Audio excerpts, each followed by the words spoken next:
आप्यायन्तु ममङ्गानि वाक्प्राणचक्षुश्रोत्रमथुबलमिन्द्रियाणि च सर्वाणि सर्वं ब्रह्मोपनिषदं मां ब्रह्म निराकुर्याम् अनिराकरणमस्तु अनिराकरणमेस्तु तदात्मनि निरतेय उपनिषत्सु धर्मास्ते मयि सन्तु ये मयि सन्तु शान्ति शान्ति शान्तिः सदाशिवसमारम्भां शङ्कराचार्यमध्यमाम् अस्मदाचार्यपर्यन्तं वन्दे गुरुपरम्पराम् शङ्करं शङ्कराचार्यं केशवं बादरायणं सूत्रभाष्यकृतौ वन्दे भगवन्तौ पुनः ಚಕ್ರವರ್ತಿ ಸಾರ್ವಭೌಮ ಸದ್ಗುರು ಸಿದ್ಧಾರೂಢಪ್ಪಂಗಳ ಶ್ರೀಚರಣಾದಿಗಳಲ್ಲಿ ವಂದಿಸಿ ಶ್ರೀ ಗುರುನಾಥಾರೂಢಪ್ಪಂಗಳ ಅಡಿದಾವರಗಳಲ್ಲಿ ಹಣೆಮಣೆದು ರುದ್ರಿಯರು ಬ್ರಹ್ಮನಿಷ್ಠರು ಅಲ್ಲಿನ ವಿಷ್ಣುಪಾದಪ್ಪಂಗಳ ಶ್ರೀಚರಣಗಳಲ್ಲಿ ನತಮಸ್ತಕನಾಗಿ ಸತ್ಸಂಗದಲ್ಲಿ ಭಾಗಿಯಾಗಿರುವಂತಹ ಸಕಲ ಪೂಜ್ಯರ ಶ್ರೀಚರಣಗಳಿಗೆ ನಮನಗಳನ್ನು ಅರ್ಪಿಸುತ್ತಾ ಹಾಗೂ ಶರಣಿಯರಿಗೂ ಭಕ್ತಿಪೂರ್ವಕವಾದ ವಂದನೆಗಳನ್ನು ಅರ್ಪಿಸಿ ಇವತ್ತಿನ ಈ ಕಾರ್ಯಕ್ರಮದ ಪ್ರವೇಶಗೊಳ್ಳೋಣ. ಚಿಂತಾಮಣಿ ವೇದಾಂತದ ಜೊತೆಗೆ ಇತರ ಅಭಿಪ್ರಾಯಗಳನ್ನು ಅವಲೋಕನ ಮಾಡುತ್ತಾ ಬಂದೇವಿ.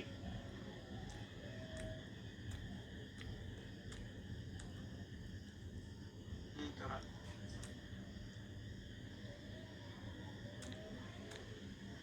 ಪೂರ್ವಮೀಮಾಂಸೆ,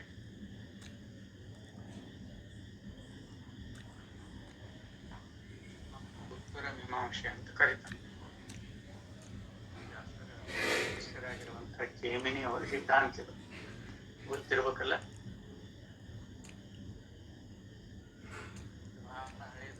ಪೂರ್ವಮೀಮಾಂಸೆ ಪೂರ್ವಮೀಮಾಂಸೆ ಮೀಮಾಂಸೆ ಅಂದ್ರೆ ಶಾರೀರಿಕ ವಿಜ್ಞಾನ. ಮೀಮಾಂಸೆ ಬ್ರಹ್ಮಸೂತ್ರಕ್ಕನ್ನು ಶಾರೀರಿಕ ಮೀಮಾಂಸೆ ಅಂತ ಕರ್ಕೊಂಡದ್ದುಂಟು.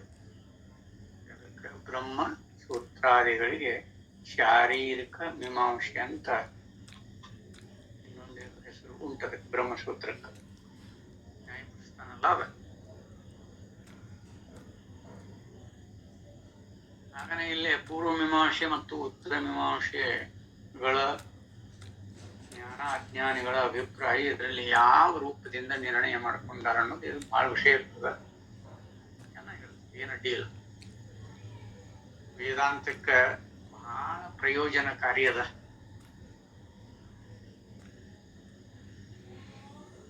ನಾವು ಯಾವುದೋ ಒಂದು ಮತನೋ ಅಥವಾ ದರ್ಶನ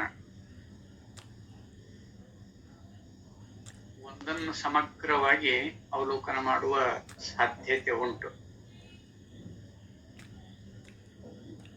ಎಲ್ಲಾ ದಾರ್ಶನಿಕರು ಎಲ್ಲಾ ಮತಗಳ ಅವರ ಒಟ್ಟು ಮುಖ್ಯವಾಗಿರುವಂತಹ ವೇದಾಂತಕ್ಕ ಅದಕ್ಕೆ ಇರುವ ವ್ಯತ್ಯಾರತಮ್ಯ ಅಥವಾ ಸಾಮ್ಯ. ವೇದಾಂತಿಗಳಿಗೆ ಇದನ್ನ ಹೇಳುವುದರಿಂದ ದೊಡ್ಡ ಪ್ರಯೋಜನ ಐತಿ ಅಂತ ಅನುಭಾವಿಗಳ ಅಭಿಪ್ರಾಯ. ಇದು ಪಂಡಿತರಿಗಷ್ಟ ಪ್ರಯೋಜನ ಐತಿ ಅಂತಲ್ಲ. ನಾವು ಎಲ್ಲಿ ತಪ್ಪು ತಿಳ್ಕೊಂಡಿರ್ತೇವಿ ಅಲ್ಲಿ ತಿದ್ದುಕೊಂಡು ಸರಿಪಡಿಸಿಕೊಳ್ಳುವಂತ ಅವಕಾಶ ಬಹಳ ಇರ್ತದೆ.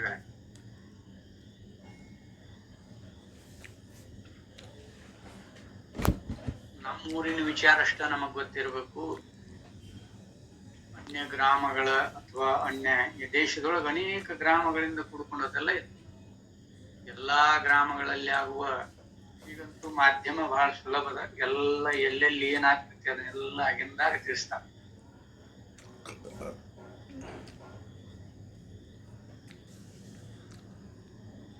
ಆಗ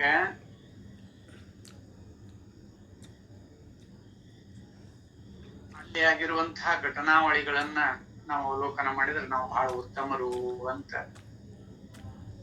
ನಮ್ಮ ಮನಸ್ಸಿಗೆ ಸಮಾಧಾನ ಬರ್ತದಲ್ಲ. ಧಾರವಾಡಕ್ಕ ಯಾವ ಹೊಳೆ ಅಂದಿಲ್ಲ, ಆರಾಮಿದ್ದೇವಿ ಅಂತ. ಧಾರವಾಡ ಜಿಲ್ಲೆದೊಳಗ ಗೊತ್ತಿಲ್ಲ, ಎಲ್ಲ ಬೆಳಗಾವಿ ಜಿಲ್ಲೆದೊಳಗನ ಮೊದಲಿತ್ತು. ಆಮೇಲೆ ಧಾರವಾಡ ಸೇರ್ಕೊಂಡಿತ್ತಲ್ಲ, ಅವಾಗ ವರದಾ ನದಿ ಇತ್ತು, ಈಗಿಲ್ಲ. ಧಾರವಾಡ ಜಿಲ್ಲೆದೊಳಗೆ ಅಂತ ನದಿಗಳು ಯಾವುವು ಇಲ್ಲ. ಅದಕ್ಕೆ ಯಥಾರ್ಥವಾಗಿ ಇಲ್ಲೇ ಎಲ್ಲವನ್ನ ಅವಲೋಕನ ಮಾಡೋದ್ರಿಂದ ಮನಸ್ಸಿಗೆ ಸಮಾಧಾನ.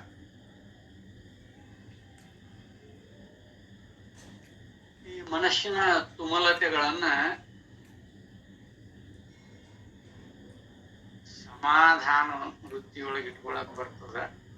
ಅವಾಗ ಯಥಾರ್ಥ ತತ್ವವನ್ನು ಹುಡುಕಕ್ಕೆ ಅನುಕೂಲ ಆಗ್ತದೆ. ದೊಡ್ಡ ಪ್ರಯೋಜನ ಐತಿ. ಇಲ್ಲಿ ಹಂಗಾರೆ ಪೂರ್ವ ಮೀಮಾಂಸೆ ಇಲ್ಲಿ ಜ್ಞಾನದಿಂದ ಮೋಕ್ಷವೆಂದು ಹೇಳುವರಲ್ಲಿ ಜ್ಞಾನ ವಿಧಿವಾದಿಗಳೆಂದು ವಸ್ತುತಂತ್ರ ಜ್ಞಾನವಾದಿಗಳೆಂದು ಮುಖ್ಯವಾಗಿ ಎರಡು ಪಂಗಡಗಳಿರುವೆಂದು ಹಿಂದೆ ತಿಳಿಸಿರುತ್ತದೆ ಅಷ್ಟೇ. ವಸ್ತುತಂತ್ರ ಜ್ಞಾನವಾದಿಗಳಲ್ಲಿ ಜ್ಞಾನ ಮತ್ತು ಅಜ್ಞಾನ ಇವುಗಳ ಸ್ವರೂಪದ ವಿಷಯಕ್ಕೆ ಇರುವ ಭಿನ್ನಾಭಿಪ್ರಾಯಗಳನ್ನು ಹಿಂದೆ ಸ್ವಲ್ಪ ಮಟ್ಟಿಗೆ ತಿಳಿಸಿದೆ. ಸಾಂಖ್ಯ, ಯೋಗ, ನ್ಯಾಯ, ವೈಶೇಷಿಕ.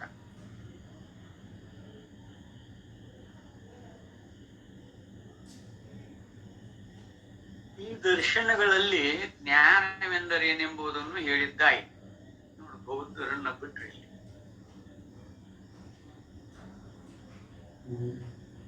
ತತ್ವ ಮನಬುದ್ಧಿಯಾದಿಗಳಿಗೆ ಮೀಸಲಲ್ಲ, ಅದಕ್ಕೆ ಅವರನ್ನು ಬಿಟ್ಟರೆ ಇಲ್ಲಿ. ಅದಕ್ಕಿಲ್ಲಂಗೇನು ಸಾಂಖ್ಯ, ಯೋಗ, ನ್ಯಾಯ, ವೈಶೇಷಿಕ ಈ ದರ್ಶನಗಳಲ್ಲಿ ಜ್ಞಾನವೆಂದರೆ ಏನೆಂಬುದನ್ನು ಹೇಳಿದ್ದಾಯಿತು. ಈಗ ಪೂರ್ವ ಮೀಮಾಂಸೆ ಮತ್ತು ಉತ್ತರ ಮೀಮಾಂಸೆ ಇವುಗಳ ದೃಷ್ಟಿಯಿಂದ ಜ್ಞಾನವೆಂದರೆ ಏನೆಂಬುದನ್ನು ವಿಚಾರ ಮಾಡುವುದಕ್ಕೆ ಸಮಯವಾಗಿರುವುದು. ಈ ಲೇಖನದಲ್ಲಿ ಪೂರ್ವ ಮೀಮಾಂಸದಲ್ಲಿ ಜ್ಞಾನ ಸ್ವರೂಪವೇನು ಎಂಬುದನ್ನು ಸಂಕ್ಷೇಪವಾಗಿ ತಿಳಿಸುತ್ತೇವೆ. ಮೀಮಾಂಸಕರು ಜ್ಞಾನದಿಂದಲೇ ಸಾಕ್ಷಾತ್ತಾಗಿ ಮೋಕ್ಷ ಉಂಟಾಗುವುದೆಂಬುದನ್ನು ಒಪ್ಪುವುದಿಲ್ಲ. ಮೀಮಾಂಸಕರಿಬ್ರು, ಉತ್ತರ ಮೀಮಾಂಸಕರಿರ್ಬೋದು, ಪೂರ್ವ ಮೀಮಾಂಸಕರಿರ್ಬೋದು. ವೇದಾಂತಿಗಳು ಜ್ಞಾನದಿಂದನ ಮೋಕ್ಷಕತಿ ಅಂತ ಹೇಳ್ತಾರೆ, ಇವರು ಅದನ್ನು ಒಪ್ಪೋದಿಲ್ಲ. ಅವರ ಮತದಲ್ಲಿ ಧರ್ಮ ಅಧರ್ಮಗಳು ನಾಶವಾಗುವುದರಿಂದ ಸುಖ ದುಃಖಗಳು ನಾಶವಾಗುವು, ಆಮೇಲೆ ಮೋಕ್ಷವಾಗುವುದು.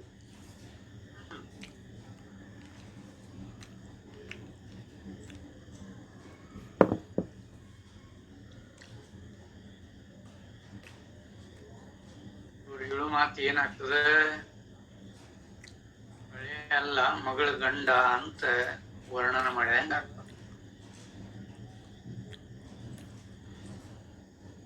ವೇದಾಂತಿಗಳು ಏನ್ ಹೇಳ್ತಾರ, ಜ್ಞಾನದಿಂದನ ಮೋಕ್ಷ ಅಂತ ಸಾರಿ ಸಾರಿ ಹೇಳ್ಕೊತ ಬಂದಾರ. ಇವ್ರು ಇಲ್ಲಿ ಏನ್ ಹೇಳ್ತಾರ, ಅವರ ಮತದೊಳಗ ಧರ್ಮ ಅಧರ್ಮಗಳು ನಾಶವಾಗುವುದರಿಂದ ಸುಖ ದುಃಖಗಳು ನಾಶವಾಗುವವು, ಆಮೇಲೆ ಮೋಕ್ಷವಾಗುವುದು. ಯಾವ ಮೇಲೆ? ಆಮೇಲೆ ಅಂದ್ರೆ ಮೋಕ್ಷ ಆಮೇಲೆ ಆಗ್ತದಂತ. ಲೋಪದೋಷಗಳು ಇರ್ತಾವ, ಇಲ್ಲಂತಲ್ಲ. ಧರ್ಮ ಅಧರ್ಮಗಳು ನಾಶವಾಗ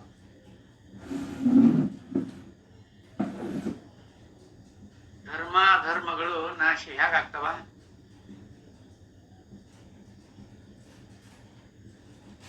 ಧರ್ಮ ಮತ್ತು ಅಧರ್ಮ ನಾಶ ಆಗ್ಬೇಕಲ್ಲ. ಯಾಕಂದ್ರೆ ಆತ್ಮ ತತ್ವ ಅಥವಾ ನಮ್ಮ ಸ್ವರೂಪ ಧರ್ಮದಿಂದನೂ ಕೂಡಿಲ್ಲ, ಅಧರ್ಮದಿಂದನೂ ಕೂಡಿಲ್ಲ. ಪ್ರಕಾಶ ಪುಂಜವಾಗಿ ಇಟ್ಟುಕೊಂಡದು. ಯಾವ ಕ್ರಿಯೆ ಇಲ್ಲ, ಕಾರ್ಯ ಇಲ್ಲ, ಕರ್ಮ ಇಲ್ಲ, ಏನೊಂದಿಲ್ಲ. ವೇದಾಂತಿಗಳು ಹೇಳಿದ್ರು ಅದನ್ನ ಅಲ್ವಾ? ಧರ್ಮ ಅಧರ್ಮಾದಿಗಳು ಕರ್ತೃವಿಗೆ ಸಂಬಂಧಪಟ್ಟದ್ದು.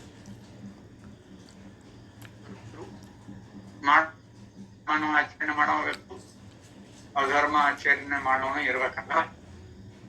ಅದು ಧರ್ಮಕ್ಕೆ ಆ ಕರ್ತೃವಿಗೆ ಸಂಬಂಧಪಟ್ಟಿರುವಂತ ವಿಷಯ.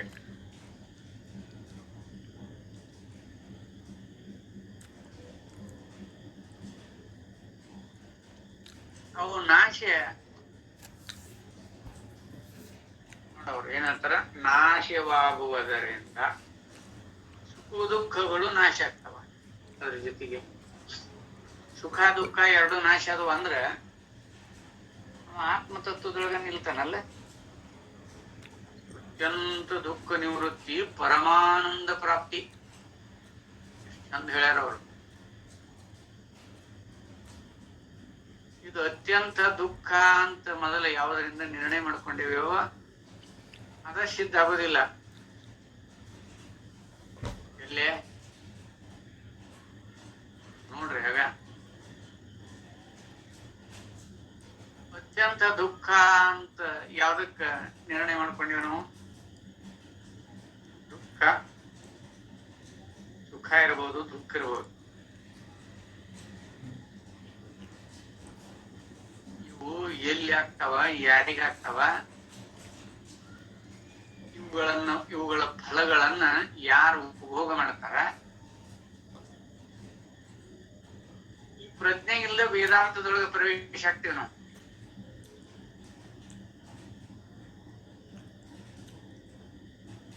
ಪೂರ್ವ ಮೀಮಾಂಸಕರ ಮತ ಅಥವಾ ಉತ್ತರ ಮೀಮಾಂಸಕರ ಮತ ಹಂಗದ ಇಲ್ಲ ಅಂತಲ್ಲ.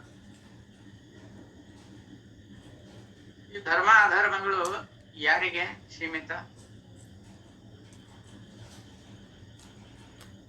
ಇದು ಧರ್ಮ ಅಂತ ನಿರ್ಣಯ ಮಾಡಿದ್ದ ಧರ್ಮ ಯಾವ್ದಕ್ಕೆ ಧರ್ಮ ಅಂತ ಅಂದ್ಕೊಂಡ ನಿಮ್ಮ?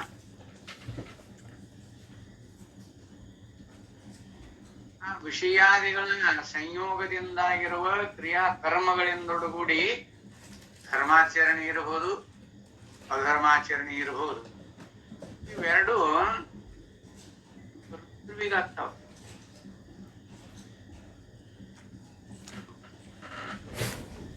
ಆ ಕರ್ತೃವಿಗೆ ಅದ್ರ ಫಲ ಬರ್ತದ.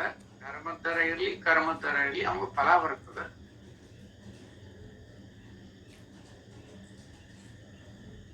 ಅದನ್ನು ವಾಸನಾ ರೂಪದಿಂದ ಆ ಕರ್ತೃ ಅದನ್ನ ಉಪಭೋಗ ಮಾಡ್ತಾನೆ. ಉಪಭೋಗ ಮಾಡಿದ್ನಂದ್ರೆ ಅದು ವಾಸನಾ ರೂಪ ಭಾಗ ಉಳ್ಕೊಳ್ಳುತ್ತೆ. ಮತ್ತೆ ಉಳ್ಕೊಳ್ಳೋರಪ್ಪಿ ಈ ಜನನ ಬಿಡುಗಡೆ ಆಗುವುದಿಲ್ಲ.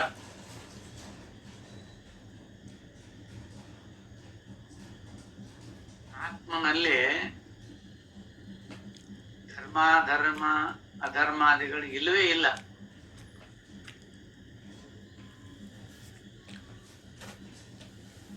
ಇಲ್ಲಿ ಅವರ ಅಭಿಪ್ರಾಯದಂಗ, ಯಾರ ಅಭಿಪ್ರಾಯ? ಮೀಮಾಂಸಕರು. ಅವರ ಮತದಲ್ಲಿ ಧರ್ಮ ಅಧರ್ಮಗಳು ನಾಶವಾಗುವುದರಿಂದ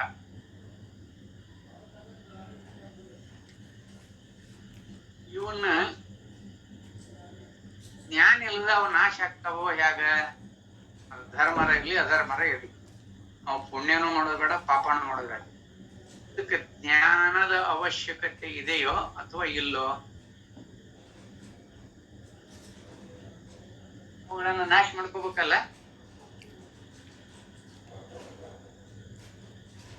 ವೇದಾಂತಿಗಳ ಅಭಿಪ್ರಾಯದಂಗನ ಬರ್ಬೇಕಲ್ಲ ಅವರು. ಜ್ಞಾನ ಒಂದರಿಂದ ಮುಖ್ಯ ಅವರು ಹೋಗ್ಬೇಕಲ್ಲ. ಅವರು ಸಿದ್ಧಾಂತದೊಳಗೆ ಇದನ್ನು ಪ್ರತಿಪಾದನೆ ಮಾಡ್ಕೊಂಡು ಬಂದಾರ, ತಪ್ಪೇನಲ್ಲ. ಅವ್ರ ಸಿದ್ಧಾಂತ. ಪೂರ್ವ ಮೀಮಾಂಸಕರ ಅಭಿಪ್ರಾಯ ಆ ರೂಪದೊಳಗಿದೆ. ಆದ್ರೆ ವೇದಾಂತಿಗಳ ಅನುಭವಕ್ಕೂ ಅದಕ್ಕೂ ತುಂಬಾ ವ್ಯತ್ಯಾಸ ಇರುತ್ತೆ. ಧರ್ಮ ಅಂತ ನಿಶ್ಚಯ ಮಾಡ್ಕೊಂಡವ್ರು ಯಾರು? ಇದು ಕರ್ತೃ, ಆತ್ಮೇನೇನ್ ನಿಶ್ಚಯ ಮಾಡಿಲ್ಲಲ್ಲ ಅದು ಅಧರ್ಮ ಅಂತ, ಅದು ಧರ್ಮ ಅಂತ ನಿಶ್ಚಯ ಮಾಡಿದ್ದದ ಬುದ್ಧಿನ, ಹೌದಲ್ಲ? ಬುದ್ಧಿಯಿಂದೊಡಗೂಡಿ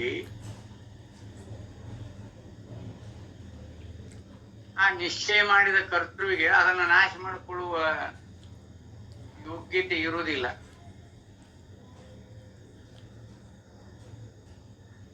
ನೋಡ್ರಿ ಆಗತ್ತೆ. ಅದಕ್ಕೆ ಜ್ಞಾನನ ಬೇಕು.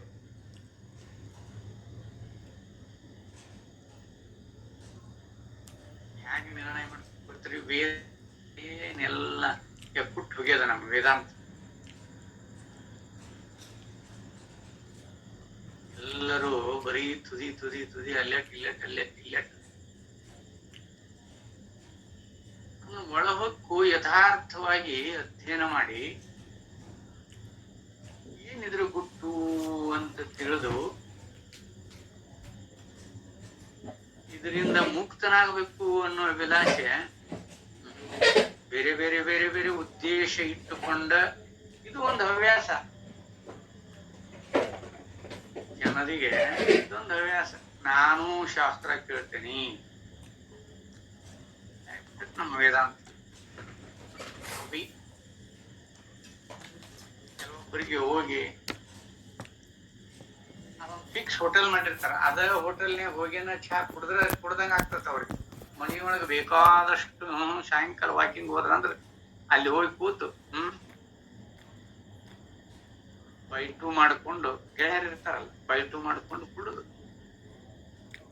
ಅಲ್ಲೇ ಮುಂದೊಂದು ಗಾರ್ಡನ್ ಇರುತ್ತೆ, ಆ ಗಾರ್ಡನ್ಯಾಗ ಒಂದ್ ತಾಸು ಅಡ್ಡಿ ಹೊಡೆದ್ ಬರುದು. ಹಿಂಗ್ ಹಾಬಿ ಇರ್ತದ ಅವ್ರಿಗೆ. ಹಂಗಾಗ್ಯದ ನಮ್ಮ ವೇದಾಂತ. ಎಲ್ಲರೂ ಹಿಂಗನ ಏನೋ ಒಂದು ಉದ್ದೇಶ ಇಟ್ಕೊಂಡು ಬರುದು.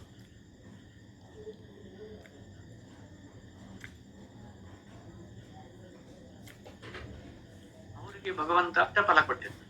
ಏನ್ ಯಾವ ಉದ್ದೇಶ ಇಟ್ಕೊಂಡು ಬಂದಿರ್ತಾರ ಅವ್ರಿಗೆ ಅಷ್ಟ ಕೊಟ್ಟಿರ್ತಾರೆ. ಯಾಕಂದ್ರೆ ಅವ್ರ ಅಂತಃಕರಣ ಅಷ್ಟು ಕುಚಿತ ದೃಷ್ಟಿ ಇರ್ತದ ಅವ್ರಿಗೆ. ಅವರು ವಿಶಾಲ ಹೃದಯ, ವಿಶಾಲತೆಯಿಂದ ಒಡಗೂಡಿರುವುದಿಲ್ಲ. ಕರ್ತೃತ್ವ ಬುದ್ಧಿ ಇಂದೊಡಗೂಡಿ ಧರ್ಮ ಅಧರ್ಮಾದಿಗಳನ್ನ ಮಾಡುವ ಈ ಕರ್ತೃತ್ವ ಎಲ್ಲೇ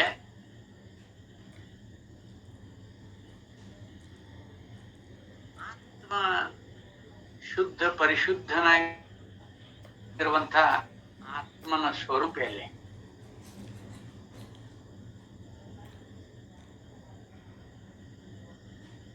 ನಾವು ಈಗ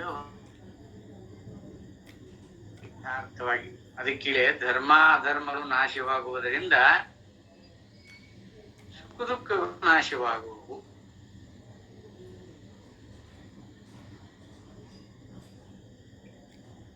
ಅಯ್ಯೋ, ನಾನು ಮಾಡಿದ ಪುಣ್ಯ ಎಲ್ಲ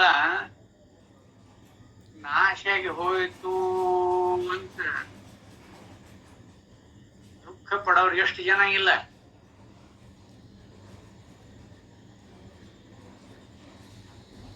ಮಾಡಿದ ಪುಣ್ಯ ಎಲ್ಲ ಹೊಳೆಯಾಗ ಹುಣಸಿ ಅನ್ನ ತೊಳೆದಂಗ ಆಯ್ತು ಅಂತ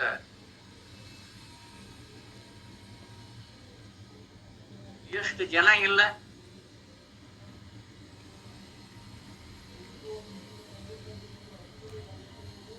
ಮಾಡಿದನೆನ್ನುವುದು ಮನದಲ್ಲಿ ಹೊಳೆದರೆ ಈಡಿಸಿ ಕಾಡಿತ್ತು ಶಿವನಡಂಗುರ ಅಂತ ವಚನಕಾರ ಹೇಳ್ಬಿಟ್ಟು ಬಂದಾರ.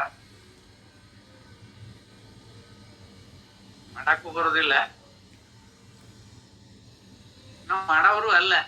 ಸುಮ್ಮನೆ ಅದಲ್ಲ, ಯಾವ್ದೋ ಒಂದು ಹೋಟೆಲ್ನಾಗ ಹೋಗಿ ಕಾಫಿ ಕುಡ್ಕೊಂಡು ಬಂದಂಗ ಶಾಸ್ತ್ರ ಕೇಳಿದ್ರ ಇವ್ರಿಗೆ ಎಂಥ ಅಧಿಕಾರಿಗಳು ಅನ್ಬೇಕು.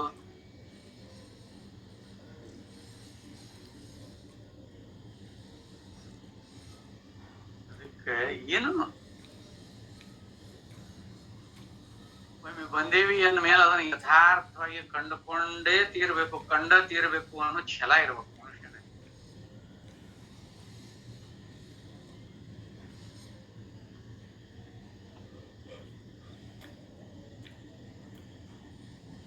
ಏನಾದ್ರೂ ಒಂದು ಉದ್ದೇಶ ಇಟ್ಟುಕೊಂಡು ಇದ್ರಾಗ ಪ್ರವೃತ್ತರಾಗಬಾರದು.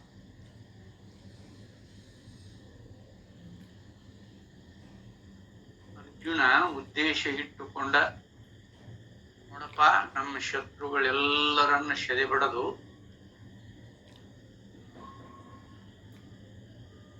ಹಸ್ತಿನಾವತಿ ಮಠಕ್ಕ ಧರ್ಮರಾಯನನ್ನ ಕುಂಡ್ರಿಸಿ ನಾವು ಸೇವಾ ಮಾಡ್ಕೋತ ಹೋಗ್ಬೇಕು ಅನ್ನೋ ಉದ್ದೇಶ ಇಟ್ಕೊಂಡ ಬಂದಿದ್ನಲ್ಲ.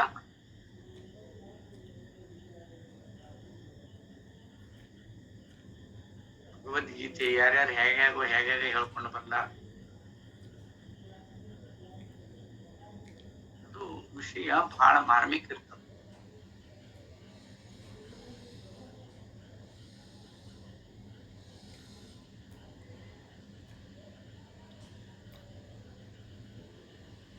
ಇವತ್ತಿನ ವಿಷಯ, ಬೆಳಗಿನ ವಿಷಯ ಕೇಳಿ 4-5 ಜನ ಫೋನ್ ಮಾಡಿದ್ರು. ಏನ್ರಿ ಅಪ್ಪವ್ರ, ಎಷ್ಟು ಅನುಭವ ಗಮ್ಯದ ಎಲ್ಲ ಇದು. ಈಗ ಹೇಳಿ ಇಲ್ಲ ಭಗವದ್ಗೀತೆ ಯಾರು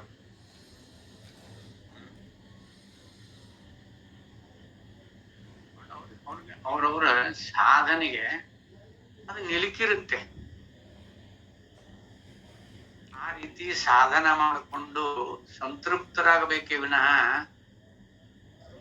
ಉದ್ದೇಶ ಇಟ್ಕೊಂಡು 1 ತಾಸು ಕೇಳಿ, ಯಾವ್ದಾರ ರೂಪದಿಂದ 1 ತಾಸು ಕೇಳಿ ಕೈ ತೊಳ್ಕೊಂಡ್ಬಿಟ್ರೆ ಸಾಕಪ್ಪ. ಅವ್ರಿಗೆ ಎಂದೂ ಆತ್ಮತತ್ವ ದಕ್ಕುದಿಲ್ಲ, ಇಂಥವ್ರಿಗೆ ಎಂದೂ ದಕ್ಕುದಿಲ್ಲ.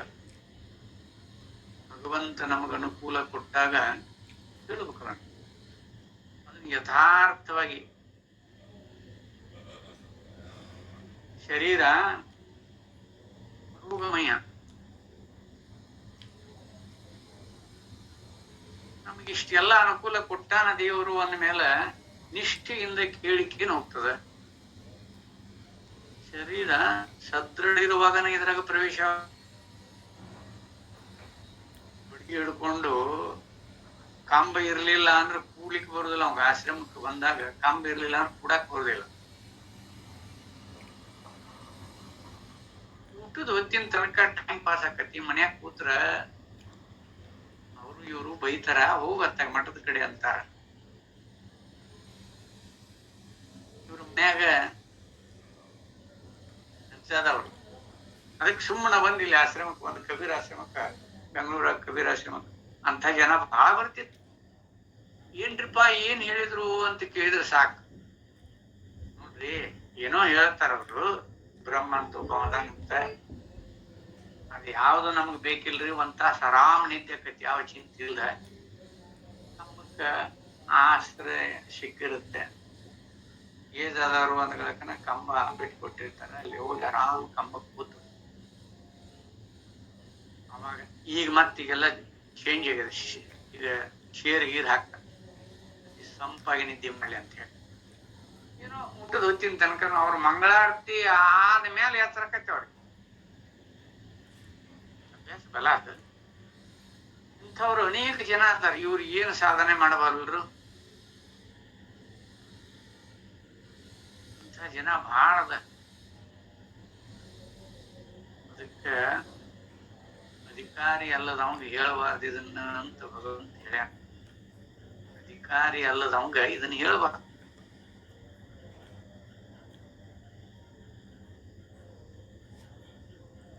ನಮಗಂಗಿಲ್ಲ. ಗುರುಗಳ ಆದೇಶವನ್ನ ಪರಿಪಾಲನೆ ಮಾಡೋದು ನಮ್ಮ ಧರ್ಮ. ಇನ್ನೂ ಈಗ ಆನ್ಲೈನ್ ಚಾಲು ಆಗ್ಯದ. ಆನ್ಲೈನ್ ಚಾಲು ಆಗಿರ್ಲಿಲ್ಲ ಅಂದ್ರೆ ನಮ್ಮಲ್ಲಿ ನಮ್ಮ ಆಶ್ರಮದೊಳಗ ಬರ್ಲಿ ಬಿಡ್ಲಿ, ಹುಡುಗರು ಹೇಳವ್ರು ಬರ್ಲಿ ಬಿಡ್ಲಿ, ಅದನ್ನು ಗುರು ಸ್ತುತಿ ಹೇಳಿ ಪ್ರಾರಂಭ ಮಾಡೋದು. ಯಾರನ್ನು ಕರೆಯಕ್ಕೂ ಹೋಗೋದಿಲ್ಲ. ಅಂತ ಅವ್ರಿಗೆ ಇಚ್ಛಾ ಇದ್ದಾವ ಬರ್ತಾನೆ, ಇಲ್ಲ ಅಂದ್ರೆ ಇಲ್ಲ. ಸಾಧಾರಣ ಆನ್ಲೈನ್ಕ್ಕಿಂತ ಪೂರ್ವದೊಳಗೆ 2 ವರ್ಷ ಈಗ ಹೇಳಿ, ಯಾರೋ ಬಂದ್ರೆ ಅಡಿಗೆ ಮಾಡೋರು ಪಡೋರು ಬಂದಾಗ ಕೂಡ್ತಿದ್ರು. ಮತ್ತ ಅವ್ರ ಪಾಪ ಅಡಿಗೆ ಕೈಂಕರ್ಯ ಮಾಡೋದು ಅದು ಇದು ಅಂತ ಮತ್ತೆ ಹೋಗ್ಬಿಡೋರು. ಯಾರಾದ್ರೂ ನಮ್ಮನ್ನ ಭೇಟಿ ಆಗೋ ಸಂಬಂಧ ಏನ್ ಬಂದಿರ್ತಿದ್ರಲ್ಲ, ನನ್ನ ಹತ್ರ ಜ್ಯೋತಿಷ್ಯ ಕೇಳಕ್ ಬರೋರು, ಮುಹೂರ್ತ ಕೇಳಕ್ ಬರೋರು, ವಾಸ್ತು ಕೇಳಕ್ ಬರೋರು, ಇವರೆಲ್ಲ ಬಂದವರು. ಮತ್ ನಾ ಶಾಸ್ತ್ರ ಮುಗಿತನಕ ಹೇಳುದು ಮುಗಿತನಕ ಸುಮ್ಮನೆ ಕೊಡಬೇಕಲ್ಲ. ಅಂಥವ್ರು 3-4 ಜನ ಬರ್ತಿದ್ರು. ಹೇಳ್ಬೇಕಂತ ಅಲ್ಲ, ಅವರು ಕೆಲಸ. ಬಿಟ್ಟ ಮೇಲೆ ಯಾಕ್ರಪ್ಪ ಯಾಕೆ ಬಂದಿದ್ರಿ ಅಂತ ಕೇಳಿದಾಗ ಅವರು ತಮ್ಮ ಕಥೆ ಹೇಳೋರು. ಇವರು ಶಾಸ್ತ್ರ ಕೇಳೋರು ಅಂತ ನಾವು ಪರಿಗಣನೆ ಮಾಡಿದ್ರೆ ಆಗೋದಿಲ್ಲ. ಆಗ ನೋಡಿ, ಧರ್ಮ ಅಧರ್ಮಗಳು ನಾಶವಾಗುವುದರಿಂದ, ಇವು ಜ್ಞಾನ ಇಲ್ಲದನ ಧರ್ಮ ಅಧರ್ಮಗಳು, ಇದು ಧರ್ಮ ಇದು ಅಧರ್ಮ ಅಂತ ಜ್ಞಾನ ಇರ್ಲಿಲ್ಲ ಅಂದ್ರ ನಾಶ ಆಗೋದು ಉಳಿತಿ. ಇದು ಧರ್ಮ ಇದು ಅಧರ್ಮ ಅಂತ ನಿರ್ಣಯ ಮಾಡೋದಾರ ಯಾವುದು?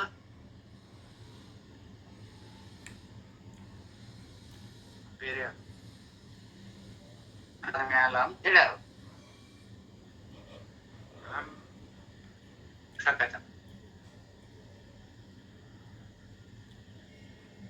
ಒಂದು ಬಹಳ ಚಂದ ಹೇಳ್ಕೊತ ಬರ್ತಾರೆ. ಸುಖ ದುಃಖಾದಿಗಳು ನಮಗೂ ಕಾಣೋದಿಲ್ಲ, ಹೊರಗಿನವ್ರಿಗೂ ಕಾಣೋದಿಲ್ಲ. ಸುಖ ದುಃಖಾದಿಗಳು ನಮಗೂ ಕಾಣೋದಿಲ್ಲ. ಹೊರಗಿನ ವಸ್ತು ಕಂಡಂಗೆ ಏನಾರ ಕಂಡದ್ದು ಉಂಟಾ? ಸುಖ ದುಃಖಾದಿಗಳು ನಮಗೂ ಕಾಣೋದಿಲ್ಲ, ಹೊರಗಿನವ್ರಿಗೂ ಕಾಣೋದಿಲ್ಲ.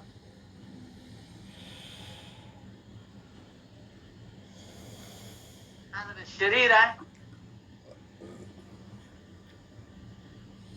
ಚೆನ್ನಾಗಿ ಹೇಳ್ತಾರ, ಶರೀರಕ್ಕೂ ಸುಖ ದುಃಖಾದಿಗಳಿಗೆ ಯಾವ ಸಂಬಂಧನೂ ಇಲ್ಲ.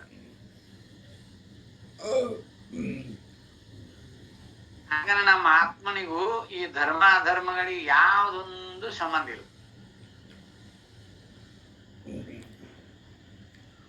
ನಾವು ನೋಡಿಕೊಳ್ಳುವುದು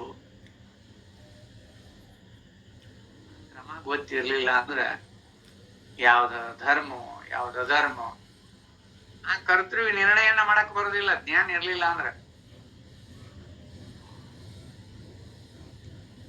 ಮತ್ತೆ ನಾಶ ಮಾಡೋದು ಏನನ್ನ?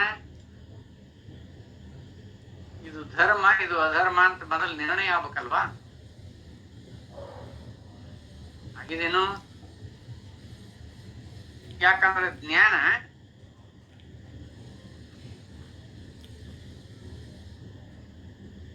ಅವರು ಜ್ಞಾನದಿಂದಲೇ ಮೋಕ್ಷಕತಿ ಅಂತ ಒಪ್ಕೊಳ್ಳೋದಿಲ್ಲ. ಅವರು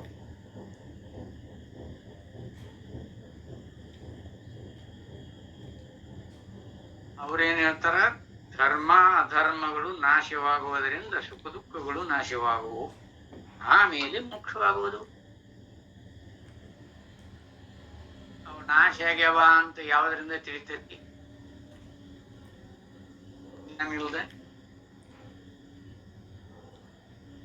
ಅದಕ್ಕೆ ಅವ್ರು ಹೇಳುದು,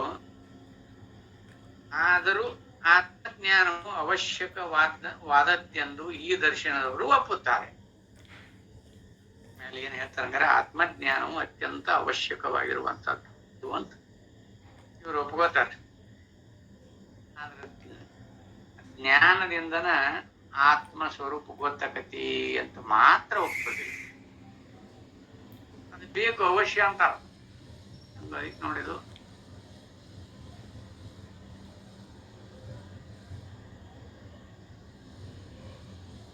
ಬಂದಾಗ ಪಾಯಸ, ಕರಿಗಡುಬು, ಅವು ಇವು ಅನೇಕ ತರದ ಖಾದ್ಯಗಳನ್ನು ಈಗ ಪಂಚಮೆಲ್ಲ ಅನೇಕ ತರದ ಉಂಡಿ ಅವನ್ನ ಇವನ್ನ ಮಾಡಿ ಹಳೆಯರಿಗೆ ತಿನ್ನಿಸ್ತಾರ. ಆದ್ರೆ ಯಾವುದು ಖರ್ಚಾಗಬಾರದು ಅಂದ್ರೆ ಹೇಗಾಗತ್ತೆ? ಹಂಗೈತಿ ಸಿದ್ಧಾಂತ. ಪೂರ್ವಮೀಮಾಂಸಾ ಇದು ಬಹಳ ಪ್ರಾಚೀನ ಜೈಮಿನಿಯವರ ಸಿದ್ಧಾಂತ ಇದು. ನೋಡ್ರಿ, ಆತ್ಮಜ್ಞಾನವು ಅವಶ್ಯಕವಾದದ್ದೆಂದು ಈ ದರ್ಶನದವರು ಒಪ್ಪುತ್ತಾರೆ. ಆತ್ಮಜ್ಞಾನವು ಕರ್ಮಕ್ಕೆ ಉಪಯೋಗವಾಗುತ್ತದೆ. ಆತ್ಮಜ್ಞಾನ ಕರ್ಮಕ್ಕೆ ಉಪಯೋಗಕತಿ ಅಂತ ಹೇಳ್ತಾರೆ. ಆ ಮೂಲಕವಾಗಿ ಮೋಕ್ಷಕ್ಕೂ ಉಪಯೋಗವಾಗುತ್ತದೆ ಎಂದು ಇವರು ಹೇಳುತ್ತಾರೆ. ಮೋಕ್ಷ ಸ್ವರೂಪವನ್ನು, ಅದಕ್ಕೆ ಸಾಧನವಾದ ಕರ್ಮ ಸ್ವರೂಪವನ್ನು ಈ ದರ್ಶನದವರು ಹೇಗೆ ವರ್ಣಿಸಿರುವರೆಂಬುದನ್ನು ಸಾಧನ ವಿಚಾರವನ್ನು ಪ್ರಸ್ತಾಪಿಸುವಾಗ ತಿಳಿಸಬಹುದಾಗಿರುವುದರಿಂದ ಸದ್ಯಕ್ಕೆ ಜ್ಞಾನದ ಸ್ವರೂಪವನ್ನು, ಉಪಯೋಗವನ್ನು ಇಲ್ಲಿ ವಿವರಿಸಿದರೆ ಸಾಕಾಗಿದೆ.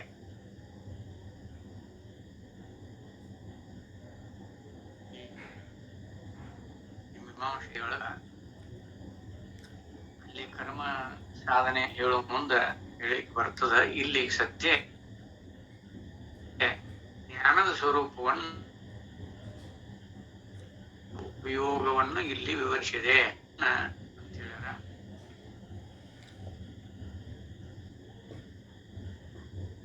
ಮೀಮಾಂಸೆ ಎಂದರೆ ಇಲ್ಲಿ ಆತ್ಮಜ್ಞಾನ ಶರೀರಕ್ಕಿಂತ ಬೇರೆಯಾಗಿ ಆತ್ಮನಿದ್ದಾನೆಂದು ತೋರಿಸುವುದಕ್ಕೆ ಶಬರ ಸ್ವಾಮಿಗಳು ಮಾಡಿರುವ ಭಾಷ್ಯ, ಕುಮಾರೈಲ ಭಟ್ಟರವರ ವಾರ್ತಿಕ ಮುಂತಾದ ಗ್ರಂಥಗಳಲ್ಲಿ ವಿಸ್ತಾರವಾಗಿ ಬರೆದಿರುತ್ತದೆ. ನಮ್ಮ ಶರೀರದಲ್ಲಿ ಯಾವನು ಉಸಿರನ್ನು ಮೇಲಕ್ಕೂ ಕೆಳಕ್ಕೂ ಹಾಕುತ್ತಾ ಕಣ್ಣನ್ನು ಮುಚ್ಚುತ್ತಲೂ ತೆರೆಯುತ್ತಲೂ ಇರುವನೋ ಅವನೇ ಆತ್ಮನು. ನಿರ್ಣಯ ಮಾಡ್ಕೊತೀವಿ ಈ ಮಾತಿಗೆ.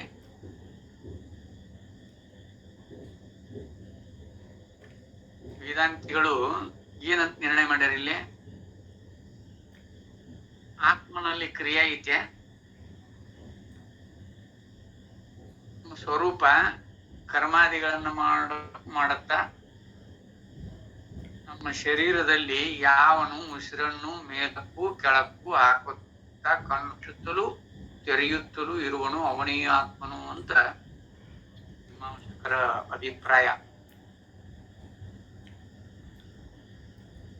ಗೊತ್ತಿರ ಹ್ಯಾಗ ನೀವು ನೋಡ್ರಿ, ನಿಷ್ಕ್ರಿಯ ಅಂತ ಒಪ್ಕೊಂಡೆ. ವೇದಾಂತಗಳು ಆತ್ಮ ನಿಷ್ಕ್ರಿಯ, ನಿರವಯವ, ಅವಯವಗಳಿಲ್ಲ ಅವನಿಗೆ.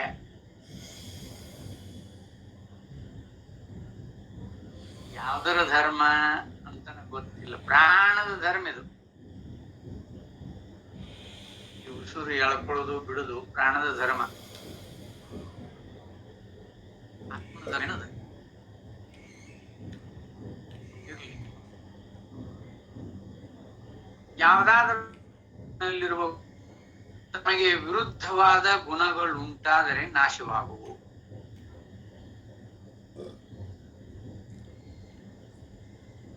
ಯಾವುದಾದರೊಂದು ವಸ್ತುವಿನಲ್ಲಿರುವ ಗುಣಗಳು ತಮಗೆ ವಿರುದ್ಧವಾದ ಗುಣಗಳು ಉಂಟಾದರೆ ನಾಶವಾಗುವು.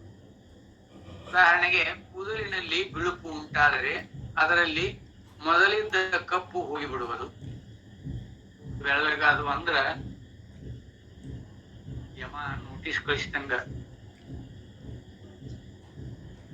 ಬೆಳ್ಳಗಾಗ್ಲಿ ಕತ್ತು ಕೂದ್ಲ ಅಂದ್ರ ಇನ್ನ ಆಯುಷ್ಯ ಅಂತಾದ ಮ್ಯಾಲಾತೋ ಇನ್ನಾದ್ರೂ ಭಗವಂತನ ಧ್ಯಾನ ಮಾಡು ಅಂತ ಹೇಳ್ತಾರೆ.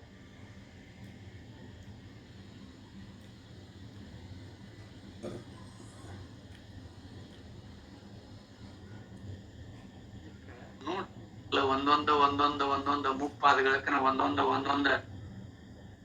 ನೋಟಿಸ್ ಕಳಿಸ್ತಾನೆ, ಎಚ್ಚರಿಕೆ ಕೊಡ್ತಾನ. ನೋಟಿಸ್ ಅಂದ್ರೆ ಎಚ್ಚರಿಕೆ ಕೊಡ್ತಾನ ಭಗವಂತ. ಇರ್ಲಿ, ಆ ವಸ್ತು ನಾಶವಾದರೂ ಆ ಗುಣಗಳು ಹೋಗಿಬಿಡು. ಕೂದಲೆಲ್ಲ ಅಂದ್ರೆ ಅದ್ರೊಳಗೆ ಕಪ್ಪು ಗುಣ ಇರ್ಲಿ, ಬಿಳಿ ಗುಣ ಇರ್ಲಿ, ಅದೆಲ್ಲ ಹೋಗೇ ಬಿಡುತ್ತವಲ್ಲ. ಏಕೆಂದ್ರೆ ವಸ್ತುವೇ ಇಲ್ಲದ ಮೇಲೆ ಗುಣಗಳು ಎಲ್ಲಿದ್ದಾವು? ಉಸಿರು ಬಿಡುವುದು, ಕಣ್ಣು ಮಿಟುಕಿಸುವುದು ಮುಂತಾದ ಗುಣಗಳು ಶರೀರವು ಇರುವಾಗಲೇ ನಾಶವಾಗಿ ಬಿಡುವು.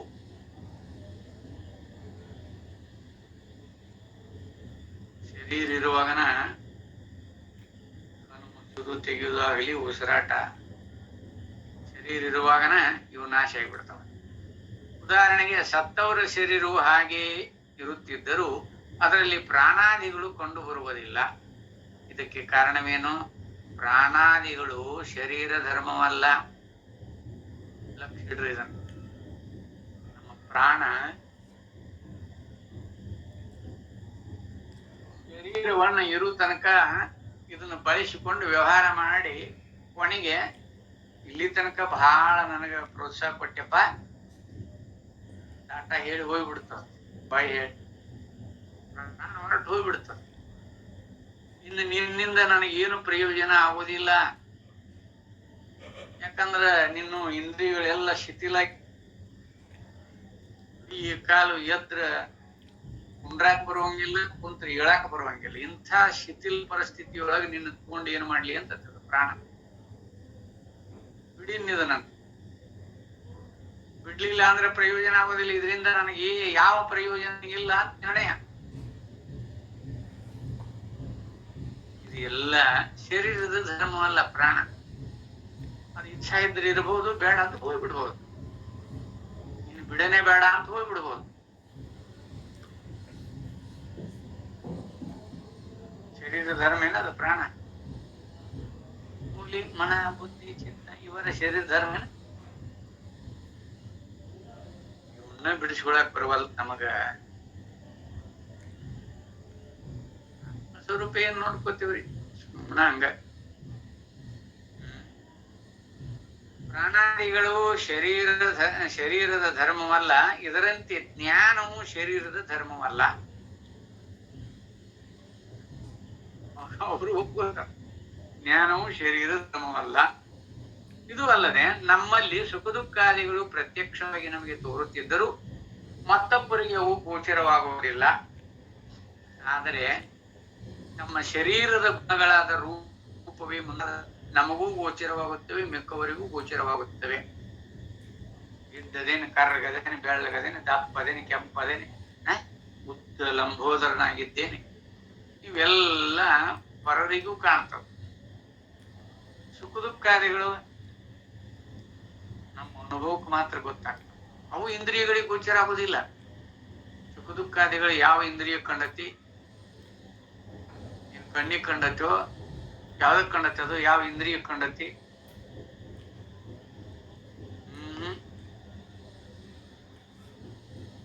ಈ ಮನಸ್ಸಿಗೆ ಗೊತ್ತ. ಮನಸ್ಸ ವಿಕಾರ ಒಂದೇ ಸುಖ ದುಃಖ ನೋಡ. ಸುಖ ಬಂದಾಗ ಪ್ರಫುಲ್ಲಿತ ಆಗಿರ್ತತಿ. ಆದ್ರೆ ನಾ ಪ್ರಫುಲ್ಲಿತನಾಗೇನಿದ್ದೇನಿ ಅಂತ ಮನಸ್ಸಿಗೆ ಗೊತ್ತಾಗೋದಿಲ್ಲ. ಇದಕ್ಕ ಸುಖ ಅಂತಾರ ಅಂತ ನಿರ್ಣಯ ಮಾಡುವ ಯೋಗ್ಯತೆ ಇಲ್ಲದಕ್ಕೆ ಅದಕ್ಕೂ ಗೊತ್ತಾಗೋದಿಲ್ಲ.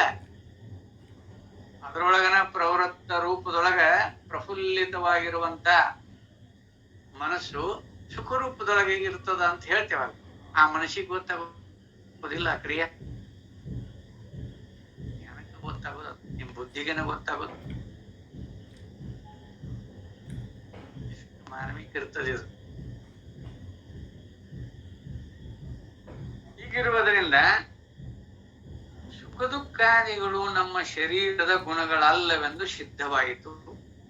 ಸುಖ ಇರ್ಲಿ ದುಃಖ ಇರ್ಲಿ, ಈ ಶರೀರಕ್ಕೆ ಯಾವ ಸಮಾಧಾನ ಇಲ್ಲ.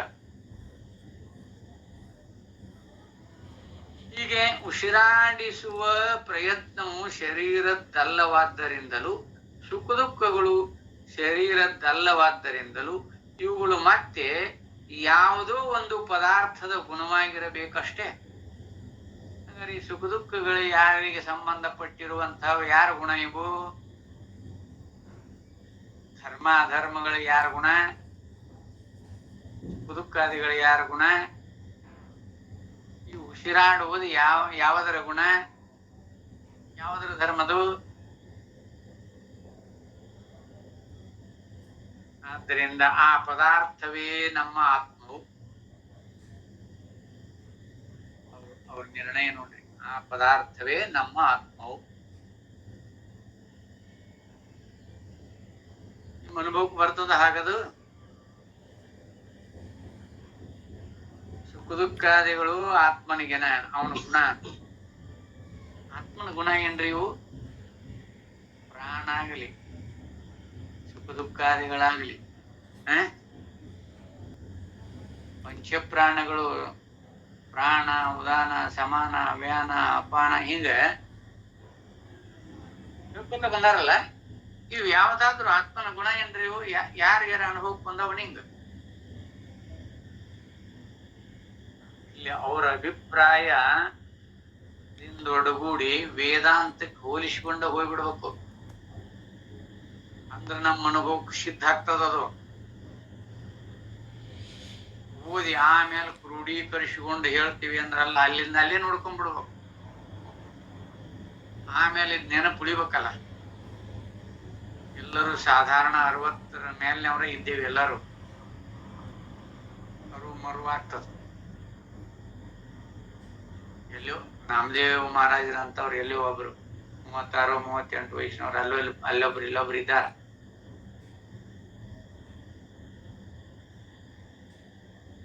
ಅದಕ್ಕೆ ಅಲ್ಲಿಂದ ಅಲ್ಲೇ ನೋಡ್ಕೊಂಡು ವೇದಾಂತಕ್ಕ ಇತರ ಈ ದರ್ಶನಗಳು ಏನದಲ್ಲ, ಪೂರ್ವ ಮೀಮಾಂಸಕರು ಇರಬಹುದು, ಉತ್ತರ ಮೀಮಾಂಸಕರು ಇರಬಹುದು, ಅವರ ಅಭಿಪ್ರಾಯಗಳನ್ನ ಅಲ್ಲಿಂದ ಅಲ್ಲೇ ವೇದಾಂತಕ್ಕೆ ಹೊಂದಿಸಿಕೊಂಡ ಮುಂದೆ ಹೋಗೋಣ. ಬಹಳ ಅನುಭವಕ್ಕೆ ಬರುವಂತ ವಿಷಯ ನೋಡಲ್ಲ. ಹೇಳ್ತಾರ ಅವರು, ಉಸಿರಾಡುವ ಪ್ರಯತ್ನವು ಶರೀರದ್ದಲ್ಲವಾದ್ದರಿಂದಲೂ, ಸುಖ ದುಃಖಗಳು ಶರೀರದ್ದಲ್ಲವಾದ್ದರಿಂದಲೂ, ಇವುಗಳು ಮತ್ತೆ ಯಾವುದೋ ಒಂದು ಪದಾರ್ಥದ ಗುಣವಾಗಿರಬೇಕು. ಆ ಪದಾರ್ಥವೇ ನಮ್ಮ ಆತ್ಮವು. ಇದು ಆತ್ಮನಲ್ಲಿ ಹೀಗೆ ಯುಕ್ತಿಯಿಂದ ಆತ್ಮಸಿದ್ಧಿಯನ್ನು ಮಾಡಿಕೊಂಡರೂ ನಿಜವಾಗಿ ದೇಹಾತ್ಮರಿಗೆ ಭೇದವಿರುವುದೆಂದು ಸ್ಪಷ್ಟವಾಗುವುದಿಲ್ಲ.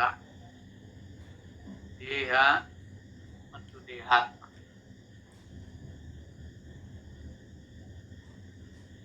ಇವುಗಳಲ್ಲಿ ದೇಹ ಮತ್ತು ಆತ್ಮ ಭಿನ್ನದರಿವರು.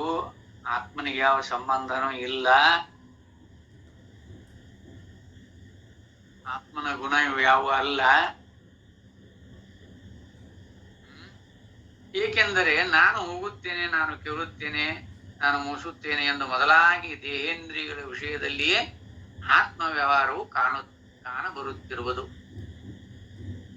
ಇದೆಲ್ಲ ಆತ್ಮನ ನೋಡೋರು ಹೆಂಗ ಆತ್ಮ ವ್ಯವಹಾರವು ಕಾಣಬರುತ್ತಿರುವುದು. ಯಾರಿಗ ಆತ್ಮ ಅಂದಾರಿಲ್ಲೇ? ಕರ್ತೃತ್ವ ಪ್ರಮಾತೃ ಅಂತ ಕರ್ಕೊಂಡಿವೆಲ್ಲ ವೇದಾಂತಿಗಳು.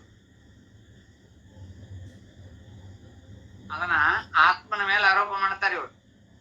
ಹೀಗಿದ್ದರೂ ನನ್ನ ಶರೀರವು, ನನ್ನ ಇಂದ್ರಿಯವು, ನನ್ನ ಬುದ್ಧಿ ಎಂದು ವ್ಯವಹಾರವಿರುವುದರಿಂದ ಆತ್ಮನು ಶರೀರಾದಿಗಳಿಗಿಂತ ಬೇರೆ ಇರಬೇಕೆಂದು ಆಗುವುದು. ಹಾಗಾದರೆ ಈ ಎರಡೂ ವ್ಯವಹಾರಗಳು ಒಂದಕ್ಕೊಂದು ವಿರುದ್ಧವಾಗಿರುವುದರಿಂದ ಇವೆರಡರಲ್ಲಿ ಯಾವುದನ್ನು ನೆಚ್ಚುವುದು? ಇವೆರಡು ವ್ಯವಹಾರ ಒಂದಕ್ಕೊಂದು ವಿರೋಧದ. ಯಥಾರ್ಥವಾಗಿರುವಂತ ಆತ್ಮ ಯಾವುದು ಅಂತ ಬಿಡಿಸ್ಕೊಂಡು ನೋಡ್ತೀರಿ.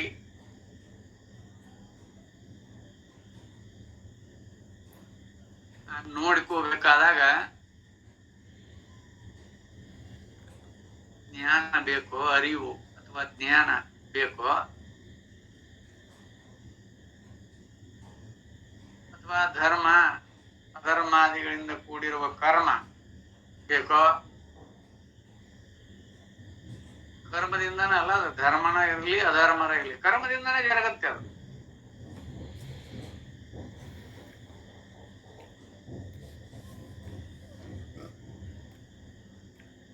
ಕರ್ಮದನ್ನೇ ಭಗವದ್ಗೀತೆಯೊಳಗಾಗ ನೋಡ್ಬೇಕದು ಎಷ್ಟು ಸೂಕ್ಷ್ಮದಿಂದ ಕೂಡ್ಕೊಂಡತ್ತದು.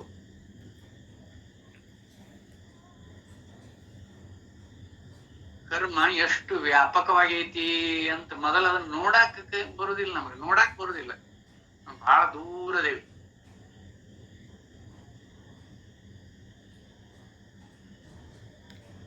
ಅಲ್ಲಿ 3ನೇ ಅಧ್ಯಾಯ ಕರ್ಮಯೋಗ ಹೇಳ್ತಾರಲ್ಲ, ಆ ಕರ್ಮದ ವರ್ಣನೆಯನ್ನ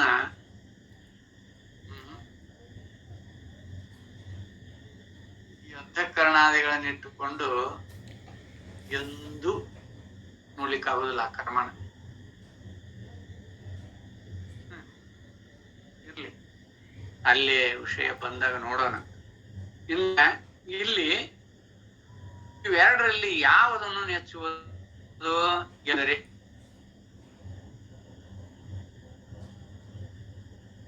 ಇಚ್ಛಿಸುವಾತನು ಜ್ಯೋತಿಷ್ಠೋಮವನ್ನು ಮಾಡಬೇಕು ಎಂದು ಮುಂತಾಗಿ ಶ್ರುತಿಗಳಲ್ಲಿ ಹೇಳಿರುತ್ತದೆ. ಸ್ವರ್ಗವನ್ನು ಇದೇ ಶರೀರದಿಂದ ಅನುಭವಿಸುವುದಕ್ಕಾಗುವುದಿಲ್ಲ ಅಂತನೂ ಶ್ರುತಿನೇ ಹೇಳಿ. ಆದ್ದರಿಂದ ಶ್ರುತಿಯು ಪ್ರಮಾಣವಾಗಿರುವುದರಿಂದಲೂ ಸ್ವರ್ಗ ಸುಖವು ಜ್ಯೋತಿಷ್ಠೋಮವನ್ನು ಮಾಡಿದಾತನಿಗೆ ಸಿಕ್ಕುವುದೆಂದು ಶ್ರುತಿಯಲ್ಲಿ ಹೇಳಿರುವುದರಿಂದಲೂ ಶರೀರಕ್ಕಿಂತ ಆತ್ಮನು ಬೇರೆ ಇದ್ದಾನೆಂದು ನಿರ್ಣಯಿಸಬೇಕಾಗಿದೆ.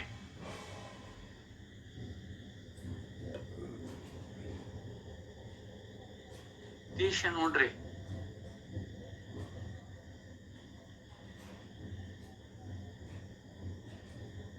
ಇವ್ರಿಲ್ಲಿ ಆತ್ಮ ಅಂತ ಮೊದಲು ಯಾವ್ದಕ್ ಕರ್ಕೊಂಡರ ನೋಡ್ರಿ. ಸ್ವರ್ಗ ಇಚ್ಛಾ ಮಾಡುವವ ಕರ್ಮ ರೂಪದಿಂದ ಒಡಗೂಡಿರುವಂತಹ ಜ್ಯೋತಿಷ್ಠೋಮವನ್ನು ಮಾಡ್ಬೇಕು.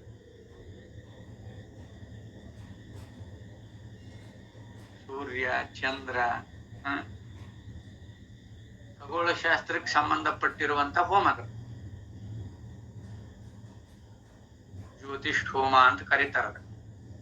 ನಕ್ಷತ್ರ ಇವೆಲ್ಲಾ ಲೋಕಗಳನ್ನು ದಾಟಿ ಸ್ವರ್ಗಕ್ಕೆ ಹೋಗ್ಬೇಕಲ್ಲ, ಅದಕ್ಕೆ ಇವ್ರನ್ನ ಒಬ್ಬೊಬ್ಬ ದೇವತೆಗಳನ್ನ ಆಹ್ವಾನ ಮಾಡಿಕೊಂಡು ಅವ್ರ ಅನುಗ್ರಹ ಪಡ್ಕೊಂಡು ಆಮೇಲೆ ಕೈಲಾಸಕ್ಕೆ ಹೋಗ್ಬೇಕು.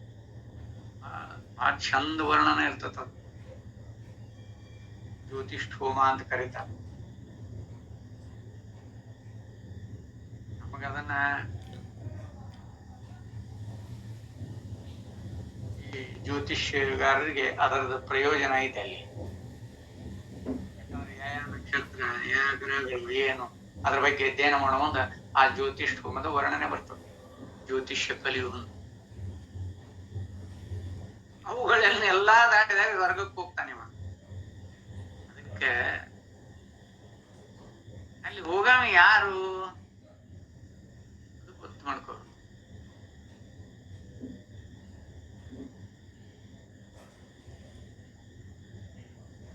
ಆತ್ಮ ಸರ್ವ ವ್ಯಾಪಕದನ ಅಂತ ಹೇಳ್ತೀರಿ. ಅವನು ಕೈಲಾಸದಾಗ ಅಷ್ಟದಾನ, ಎಲ್ಲವನ್ನ ವ್ಯಾಪಿಸಿಕೊಂಡಾನ. ಕೈಲಾಸ, ವೈಕುಂಠ, ಬ್ರಹ್ಮಲೋಕ, ಭೌತಿಕ ಲೋಕ, ದೈವಿಕ ಲೋಕ, ಆಧ್ಯಾತ್ಮಿಕ ಲೋಕ ಎಲ್ಲವನ್ನು ವ್ಯಾಪಿಸಿಕೊಂಡಾನ. ಸರ್ವಂತರ್ಯಾಮಿ ಅವ, ನಮ್ಮ ಸ್ವರೂಪ ಅಥವಾ ಬ್ರಹ್ಮ ಅಂತವ. ಹೋಗುದು ಬರುದು ಮಾಡ್ತಾನ. ಎಲ್ಲಿ ಅಂತ ಹೋಗ್ಬೇಕವ? ಎಲ್ಲವೂ ತಾನಾಗಿರುವಾಗ.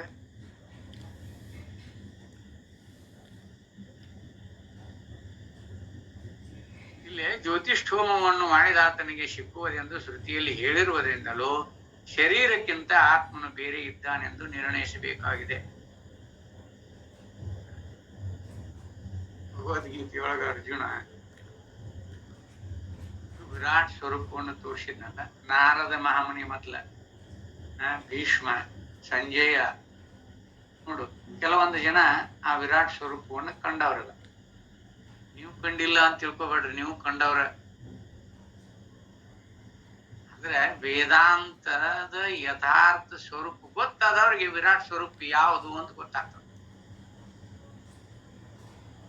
ಅವ್ರಷ್ಟೇ ಅಲ್ಲ, ಅದು ಇತಿಹಾಸ ಪುರಾಣದೊಳಗೆ ಬರುವಂತಹ ಕಥೆ. ಅದು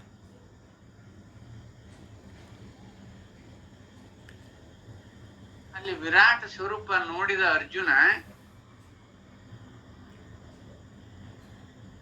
ಅವನು ವಿರಾಟ್ ಸ್ವರೂಪದೊಳಗ ಕೃಷ್ಣ ಅರ್ಜುನರ ಸಮೇತ ಅವರು ಇದ್ರು, ಅಥವಾ ಅವ್ರನ್ನ ಹೊರತುಪಡಿಸಿ ಅವನು ವಿರಾಟ್ ಸ್ವರೂಪ ತೋರ್ಸಿದ್ನೋ? ಯಾರಿಗೆ ತೋರ್ಸಿದ್ನವ?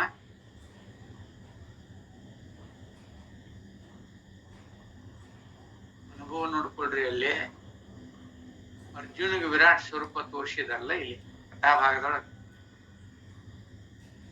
ನೀವು ಅದನ್ನ ನೋಡಿದ್ನ ಹೆಂಗ? ಆ ನೋಡುವವ ಅದಕ್ಕಿಂತ ಭಿನ್ನವಾಗಿರ್ಬೇಕಲ್ಲ.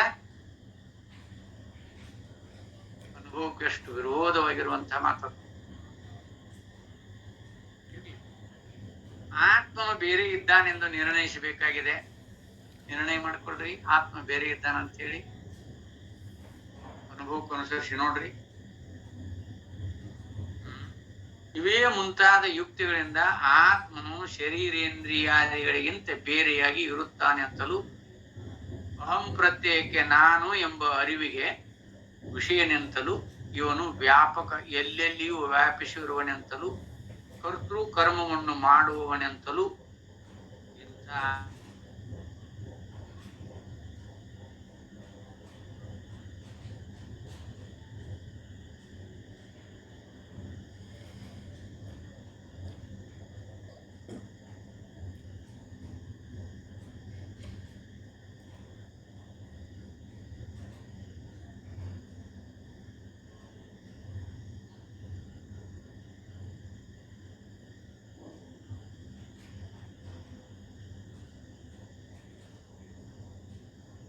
ಎಲ್ಲಾ ಜೀವರಾಶಿಗಳಲ್ಲಿರುವಂತ ಜೀವ ಒಬ್ಬಣ. ಅದು ಇರುವಿ 84 ಲಕ್ಷ ಜೀವರಾಶಿಗಳಲ್ಲಿರುವ ಆತ್ಮ ಅಥವಾ ಜೀವ ಒಬ್ಬಣ.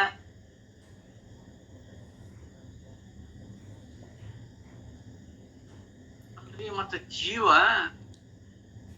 ಒಬ್ಬ ಸತ್ರ ಎಲ್ಲರೂ ಸಾಯ್ಬೇಕಲ್ಲ ಅಂತ ಶಂಕ ಮಾಡ್ತಾರ. ಮತ್ತೆ ಜೀವ ಒಂದ ಅಂದ್ಮೇಲೆ ಅವನ್ ಸತ್ರ ಎಲ್ಲರೂ ಸಾಯ್ಬೇಕಲ್ಲ. ಜೀವ ಎಲ್ಲಾದ್ರೂ ಸತ್ತೈತಿ ಅಂತ ಹೇಳ್ಯಾರ?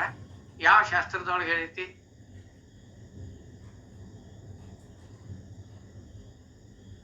ಯಾವ ದಾರ್ಶನಿಕರು ಜೀವ ಸತ್ತೈತಿ ಅಂತ ನಿರ್ಣಯ ಮಾಡ್ಯಾರ? ಪ್ರಾಣ ಹೋಗುತ್ತೆ ಬರುತ್ತೆ ಅದು ಮತ್ತೆ ಬೇರೆ. ಜೀವ ಅಲ್ಲಿ ಏಕಾತ್ಮ ಪ್ರತ್ಯೇಸಾರ ಮಾಂಡೂಕ್ಯ ಉಪನಿಷತ್ತಿನೊಳಗ 7ನೇ ಮಂತ್ರದೊಳಗೆ ಯಾವ ರೂಪದೊಳಗೆ ವರ್ಣನೆ ಮಾಡ್ಕೊಂಡ್ ಬಂದಾರ. ಎಲ್ಲ ಕೈ ಬಿಡ್ತೀವಿ, ಏನೇನೋ ಮನಸ್ಸಿಗೆ ಬಂದದ್ದನ್ನ ಶಾಸ್ತ್ರ ಅಂತ ಹೇಳಿ ಶ್ರಾವಣದಾಗ ತಿಂಗಳ ಶ್ರವಣ ಮಾಡ್ಬೇಕಲ್ಲ, ಅದಕ್ಕೆ ಪುಣ್ಯ ಕಥೆಗಳನ್ನ ಯಾವ್ದೋ ಮಹಾತ್ಮರ ಚರಿತ್ರೆಗಳನ್ನ ಕೇಳ್ಕೊಂಡು ಹಂಗನ ಕೇಳ್ತೀವಿ ನಾವು. ಯಾಕಂದ್ರೆ ಸಂಸ್ಕಾರ ಆಗಿರ್ತೈತಿ, ಶ್ರಾವಣಕ್ಕೊಮ್ಮೆ ಕೇಳಿ ಕೇಳಿ ಅಭ್ಯಾಸ ಆಗಿರ್ತೈತಿ. ಹಾಗೆ ಕೇಳೋರು ನಾವು. ಯಥಾರ್ಥ ಯಾರೊಬ್ಬರಿಗೇನು ಬೇಕಿಲ್ಲ, ಬೇಕಾದವ್ರು ಬಿಡುದಿಲ್ಲ, ಬೇಕಾದಾದ್ರೂ ಬಿಡುದಿಲ್ಲ.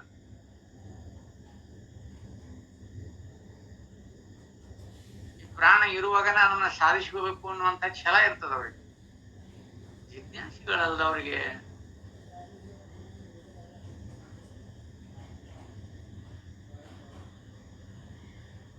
ಬೇರೆ ದೃಷ್ಟಿಯೊಳಗ ಪರಮಾರ್ಥದ ಅಪೇಕ್ಷೆ ಇರೋವ್ರಿಗೆ